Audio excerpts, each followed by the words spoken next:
दिल्ली से लेकर देहरादून तक और पटना से लेकर कोटा तक देश के सबसे कठिन परीक्षा के जिस नतीजे का हजारों छात्रों और उनके घर वालों को बेसब्री से इंतजार रहता है, शुक्रवार को वो इंतजार खत्म हो गया। सिविल सेवा परीक्षा 2025 के नतीजे संघ लोक सेवा आयोग यानी यूपीएससी ने जारी कर दिए हैं। यूपीएससी इंटरव्यू में 2786 कैंडिडेट्स शामिल हुए थे। यूपीएससी रिजल्ट्स में 958 कैंडिडेट्स ने क्वालिफाई किया है।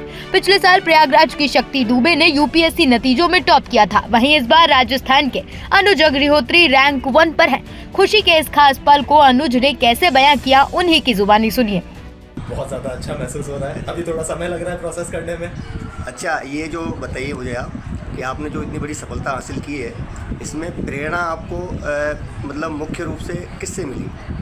प्रेरणा पूरा परिवार जिसने हमेशा सपोर्ट दिखाया है, जिसने हमेशा मुझे प्रायोरिटाइज़ करा है, मेरी मेहनत को प्रायोरिटाइज़ करा है, एग्ज़ाम को प्रायोरिटाइज़ करा है, तो उसी को मैं श्रेय देना चाहता हूँ। तो सर, ये क्या फर्स्ट बार में ही आपने क्लियर किया? सर, फर्स्ट बार में मुझे एक दूसरी सर्विस मिली थी और थर्ड बार में मुझे ये एक जिसमें भी रिजल्ट आया है फर्स्ट टाइम का, ये भी थर्ड अटेम्प्ट। यूपीएससी टॉपर अनुज के घर खुशियां छाई हैं। पूरे परिवार को अनुज की इस कामयाबी पर फक्र है। देश के टॉपर बेटे के साथ घर वाले सेल्फी लेने और खुशियां बांटने में जुटे हैं। अनुज अग्निहोत्री राजस्थान के रावत भाटा के रहने वाले हैं। अनुज राजस्थान के जोधपुर के रहाटा गांव के रहने वाले हैं, लेकिन उनके पिता रावत भाटा में काम करते थे और उनकी शुरुआती पढ़ाई वहीं से हुई।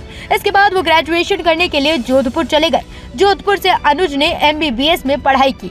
उन्होंने 2023 में एमबीबीएस की पढ़ाई की थी। इसके बाद अनुज ने डैन-6 ज्वाइन किया, जो central civil service group B की प्रशासनिक सेवा है।